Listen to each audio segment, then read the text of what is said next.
प्रभुत्व संपन्न। ये क्या होता है भाई? दूसरा शब्द है समाजवादी। तीसरा शब्द उसने लिखा है धर्मनिरपेक्ष, उसको पंथ निरपेक्ष कर दिया गया है। बात एक ही है, पंथ निरपेक्ष। आप देखो उसे पंथ निरपेक्ष लिखा होगा, पहले धर्मनिरपेक्ष था। अगला शब्द है लोकतंत्रात्मक और पांचवा शब्द है गणराज्य। ये क्या होता है? तो साथियों हम पहले समझ आते हैं संपूर्ण प्रभुत्व संपन्न। संपूर्ण प्रभुत्व संपन्न का मतलब होता है कि ऐसी क्षमता पैदा होना हमारे भारत देश के हर नागरिक में कि वह अपने आंतरिक और अपने बाह्य निर्णय स्वयं ले सके। क्योंकि उस समय विदेशियों का राज भारत में था, अंग्रेज भी थे, मुगल भी थे। इसलिए बाबा साहब ने जब संविधान को बनाया तो उन्होंने एक मुख्य बात रखी थी कि संपूर्ण प्रभुत्व संपन्न देश होना चाहिए। यानी हमारा भारत देश जो है अपने आंतरिक और अपने भारत के बाहर के जो निर्णय हैं वो किसी भी प्रकार के किसी के सहारे की आवश्यकता ना पड़े, वो स्वयं उस निर्णय को लेने में सक्षम रहेगा। यानी हमारा भारत देश इस संविधान को अंगीकृत, अधिनियमित और आत्मान्वित करने के बाद वह संपूर्ण प्रभुत्व संपन्न हो जाएगा। मतलब वह अपने आंतरिक और देश के बाहर के निर्णय स्वयं लेगा, उसमें किसी का हस्तक्षेप नहीं हो सकता। ये है संपूर्ण प्रभुत्व संपन्न, और यह हर एक देशवासी पर भी अधिकार प्राप्त होता है। यानी आप अपने घर के अंदर और घर के बाहर के निर्णय स्वयं लेते हो। यदि मैं आपके घर में आना चाहता हूँ, कोई ताकत मान लो, आप चाहते हो कि नहीं मैं अंदर नहीं आने दूंगा, तो मेरी वजह नहीं, मैं कितना बड़े ताकतवर हूँ, आप मेरे घर में नहीं आ सकते। ये किसने अधिकार दिया है कि हम अपने आंतरिक और अपने बाह्य के निर्णय हम स्वयं लेने के लिए सक्षम है। ये संविधान ने दिया है। ये पहले बाह्य तो बहुत दूर की बात है, आंतरिक निर्णय भी लेने की क्षमता नहीं थी। कुछ निर्णय की क्षमता, हम अपने शरीर के स्वयं मालिक नहीं थे, सब नंगेली आई। तो ये एक शब्द का अर्थ, इसी बहुत लगता है संपूर्ण को संपन्न बनाने के लिए कई उदाहरण देने पड़ते हैं। अब अगला शब्द क्या मिलता है वहां पर? समाजवादी। उसका डिटेल आपको इसमें मिल जाएगा राष्ट्रीयकरण में। समाजवादी जो अभी हमने बात कही थी, महापुरुष जो रविदास थे, इन्हें जो समतामूलक समाज की बात कही है वही है समाजवादी। समाजवादी व्यवस्था एक ऐसी व्यवस्था होती है जिसमें आय के जो स्रोत होते हैं, मतलब हमको जीवन जीने के लिए जो आय चाहिए है, उसके जो स्रोत क्या होते हैं? सब स्रोत आय के धंधा वगैरह, उनका समाजीकरण होता है।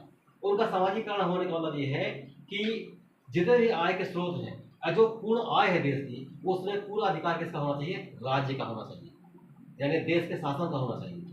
और कैसे कैसे होना चाहिए कि वो उसका बंटवारा सबको समता के रूप से करे। क्या करें? समता के रूप से करें। एक उदाहरण बताता हूँ। अभी आप बाजार से कुछ भी खरीदने जाते हैं तो किसकी मिलती है? किसी किस कंपनी की मिलेगी। और कंपनी किसकी है? सारी कंपनी के मालिक क्या है? ब्राह्मण है। क्या हमारी कोई चीज है? नहीं। तो क्या ये आय का जो वितरण है वो समतामूलक हुआ? नहीं। लेकिन संविधान क्या कहता है? समतामूलक होगा। समाज की उसमें भागीदारी, बस इस समय इतना बस हमको अधिकार मिल गया है कि हम अपना धंधा स्वयं कर सकने की अधिकारी हैं। इतना छोटा समझा है। और वो धंधा क्या होता है? छोटा मोटा।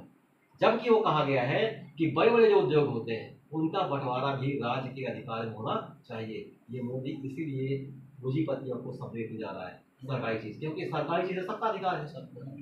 और वो क्या लाना चाहते हैं? संविधान को बदलना चाहते हैं, इसलिए पूंजीपतियों को दे रहा है। तो ये जो समाजवादी व्यवस्था है यह पूंजीपति को समतामूलक बनाने के लिए बनाई गई थी कि पूंजीवाद खत्म हो जाए, लेकिन उसको बढ़ावा करने के लिए समाजवाद को खत्म करके पूंजीवाद लाया जा रहा है। समाजवाद में अकेले घंटा लगता है भाषण देने, इतना बड़ा, उसको पढ़िए, उसको सब लिखा है। समाजवाद राष्ट्रीयकरण की ओर बहुत अच्छे लिखा है। राज और राज्य, मैं आपको बताता हूँ, ये जो राज्य लिखा है ये लोकतंत्र पैदा करता है, और ये राज क्या होता है? पूंजीवाद पैदा करता है। अभी कोई कह देगा किसका राज चल रहा है, कह देंगे मोदी राज चल रहा है, जबकि वो राज्य है हमारा। सब राज्य, ये स्टेट नहीं है जिसे हम कहते हैं मध्य प्रदेश राज्य, यूपी राज्य, वो राज्य नहीं है। ये राज्य है शासन व्यवस्था, लोकतांत्रिक, यानी लोकतांत्रिक राजनीति का जो आधार है वो राज कहलाता है। लेकिन वो लोग शासन क्या लिखे? ये राज लिखते हैं, ये लिखते हैं, जिससे हमारे ये जानते नहीं हम क्या होता है। तो ये एक शब्द हो गया समाजवाद। दूसरा क्या है? धर्मनिरपेक्ष। वो एक ही चीज, पंथ धर्मनिरपेक्ष। तो क्या ये? इसका मतलब ये है कि भारत के जो शासन व्यवस्था है, सर थोड़ा सा बाद में लीजिएगा ना, मोबाइल समझ लीजिए, मतलब ये अच्छा ना हो पाएगी। तो ये जो राज्य व्यवस्था है, शासन व्यवस्था है, भारत सरकार जो होगी यह धर्मनिरपेक्ष रहेगी। धर्मनिरपेक्ष का मतलब ये है, सब पानी से क्या बोल रहे क्या बड़ा समझ।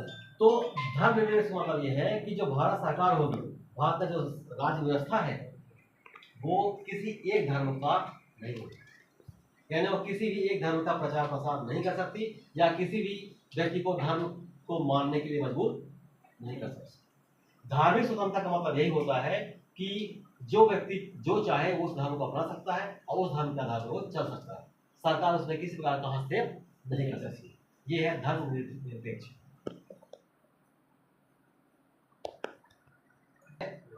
लोकतंत्रात्मक, लोकतंत्र, इसके बहुत से साधारण सा स्पीच दी थी, इन्हें दिया था एक विदेशी बुद्ध जी के हैं, उन्हें कहा था for the people, by the people, of the people.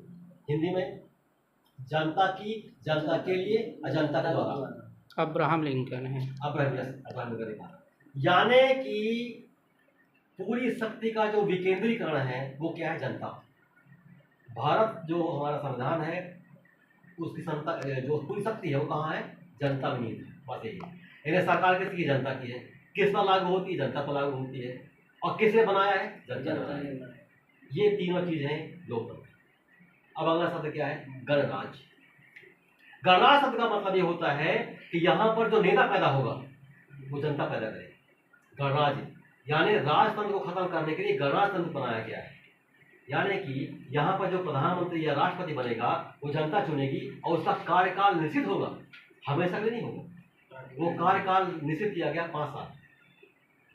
उस 5 साल तक वो काम करेगा, उसके बाद फिर दूसरा व्यक्ति, और उसके जो चुनने की जो तरीका है वो संवैधानिक होगी, लोकतांत्रिक होगी। इसी को हम क्या कहते हैं, गणराज्य। इस तरह से फिर उन्होंने उसमें क्या लिखा है, तथा उसके समस्त नागरिकों को सामाजिक, आर्थिक और राजनीतिक न्याय। तो कौन कौन से न्याय की बात है, सब डिटेल